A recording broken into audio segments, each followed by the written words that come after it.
Hi, my name's Terence Peters, and I'd like to talk to you today about a study from Michael MacKenzie, published in Pediatrics in 2013, titled Spanking and Child Development Across the First Decade of Life. So MacKenzie opens up very strong in his views around corporal punishment being a significant parenting tool in the US, and this is in spite of many high-income countries that have banned the use of spanking altogether. He alludes to the fact there are many studies, there's much research around the links between spanking and child outcomes, to the point where the American Academy of Pediatrics have recommended very strongly against the use of spanking. He cites the work of Berlin in 2009 that looked at preschoolers and school-aged children in this cohort, and alarmingly pulls out two figures. First of all, in 0 to 1 year olds, 11 to 15% of children in this study were spanked. In the 1 year olds in impoverished families, again an alarming 34% of this cohort was spanked, which leads us to the rationale for MacKenzie. He starts with the meta-analysis by Gershoff in 2002. And Gershoff looked at 88 studies with the association between spanking and child externalizing behavior, in this case aggressive behavior. Now MacKenzie he cites Benjet in stating that there are few longitudinal samples and there really needs to be more. He also states there's a need for greater measures of family stress and socio-economical variables in looking at child outcomes. Data in the past have concentrated and focused on maternal spanking, and again more work needs to be done in looking at how fathers respond in this nature. There's been a focus on child aggressive behaviour. Again, more work needs to be focused on cognitive development, and with that he cites two studies, Berlin 2009 again, that linked spanking with early Barley scores in low income preschoolers, and his own work in 2012 which showed an association between spanking with low child vocabulary scores.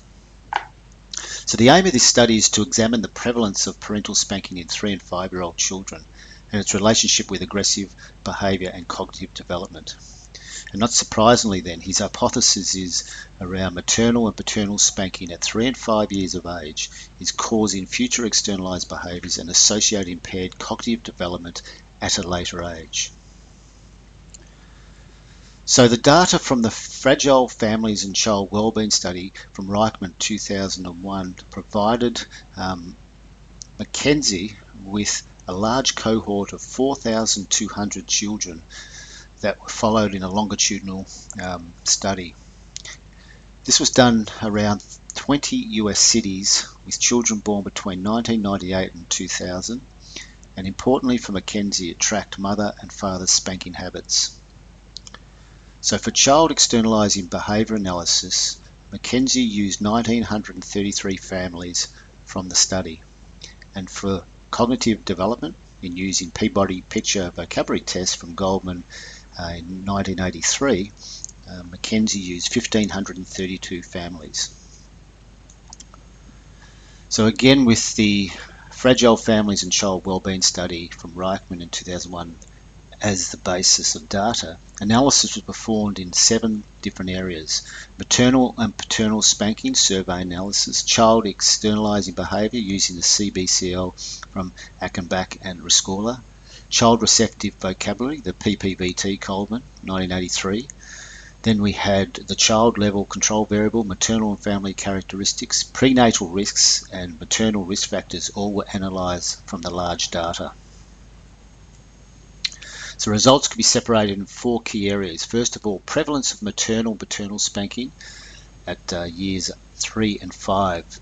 So mothers reported, of all the mothers, 57 reported spanking their child at age 3, and that dropped to around 51% at age 5.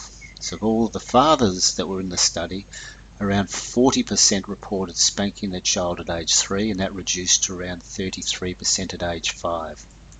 Secondly, the association between parental spanking and externalizing problems was noted mainly with the mothers spanking at age 5. So at baseline with spanking, what MacKenzie did was add certain variables which looked at things like age, gender, mother's health, whether it be depression or anxiety, and areas around early childhood behaviour, whether they were aggressive early, all these factors did not play a part in minimising the impact. So again, the association between parental spanking and child receptive language development. This time it picked up that fathers spanking twice a week at age 5 showed a significant effect on the PPVT scores of children at age 9. And again, no matter what model or what variable you added throughout the course of the study, there was a link between spanking and cognitive development. Finally, when we looked at spanking, or when MacKenzie looked at spanking by gender and spanking by race or ethnicity, this did not significantly moderate the association between spanking, child externalized behavior, or cognitive development. So the conclusions are simple. There's a strong link between spanking, externalizing behavior, and cognitive development. There were many controlling variables added to the study to provide rich information. The role of the father was added also to add value to the overall spanking debate and give us some insights on father's impact. Hopefully, from MacKenzie's perspective, we provide families with a clear picture of punishment outcomes, which will encourage a move towards more positive parenting to ensure that both the parents are healthy and certainly the child is healthy. So a couple of limitations I want to concentrate on. First of all, really there should be more consideration around the grandparents, because we know in our society grandparents play a huge role in the development of children and certainly the upbringing. So how does this variable affect the results and mute any association previously analysed? And finally, children's cognitive development at an early age needs to be looked at to assess whether it's going to have a variable effect at age 9. Thank you for your time, and I look forward to spending more time on child behaviour and spanking.